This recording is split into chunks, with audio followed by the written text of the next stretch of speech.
Hello， 大家好，我们是草泥捏汉堡，今天继续为大家带来搞笑脑洞美们辛普森家第24季第7集。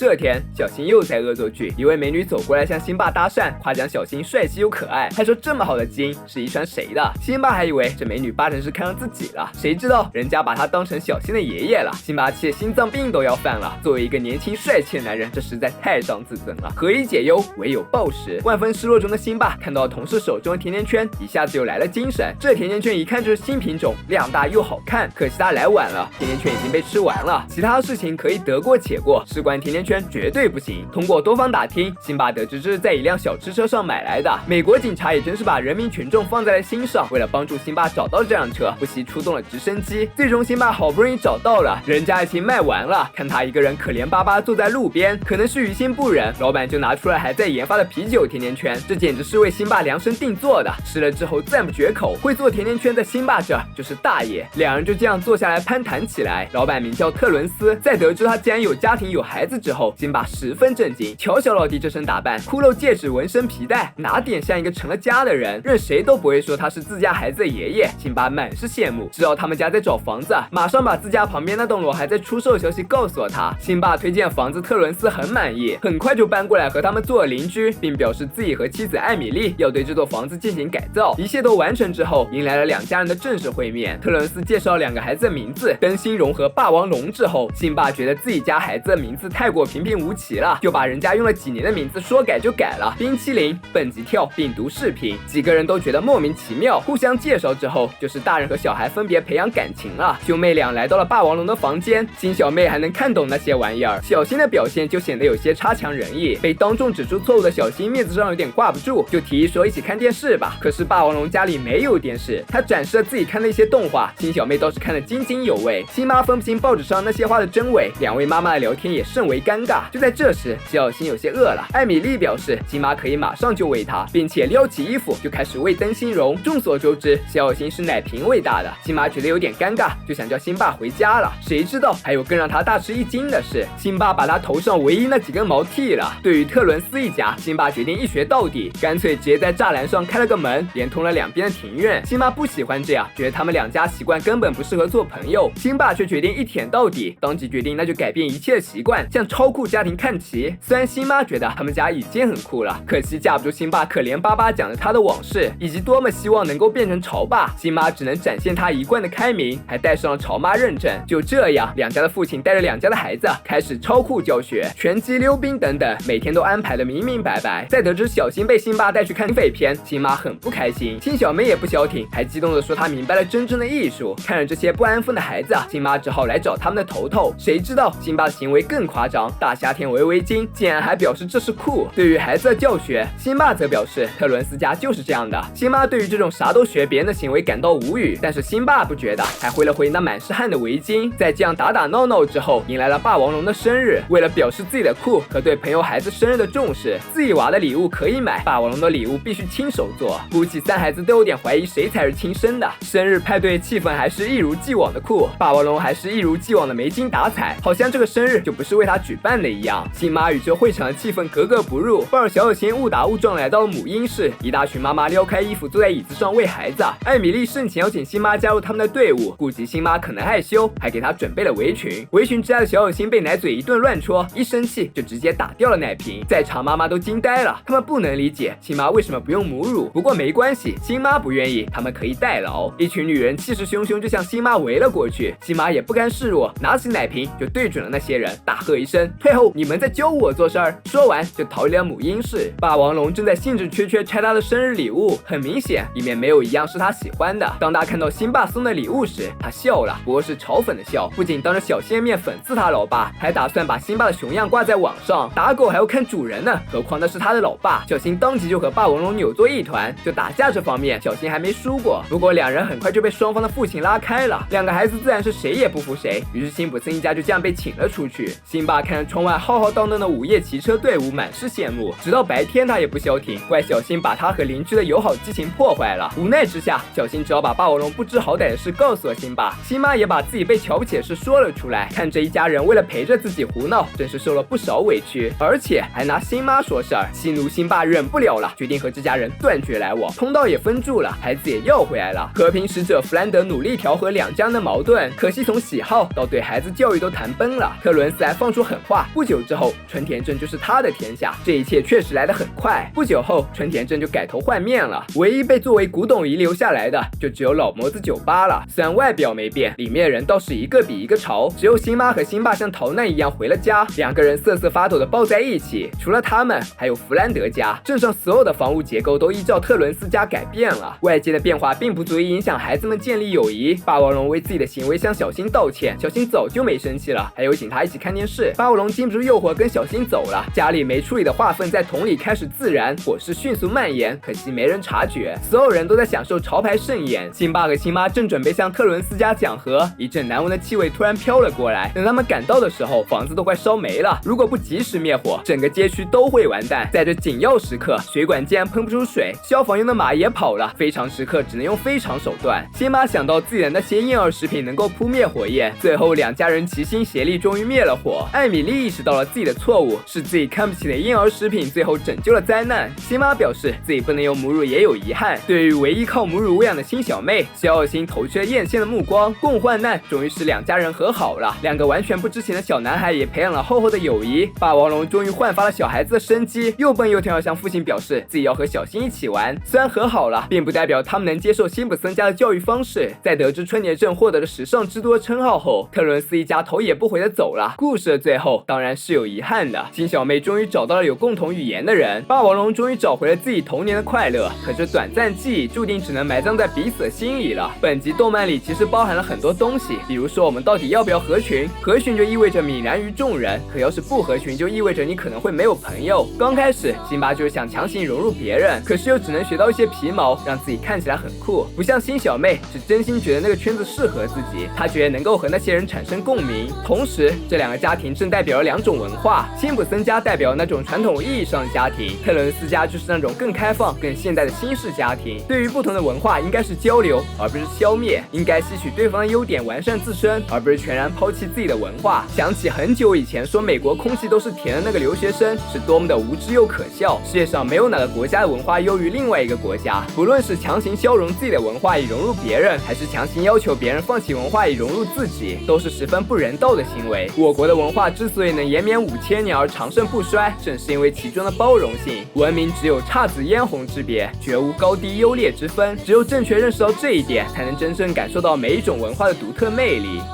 本期视频就到这里了，喜欢的小伙伴别忘点赞、评论、加关注，咱们下次再见，拜拜。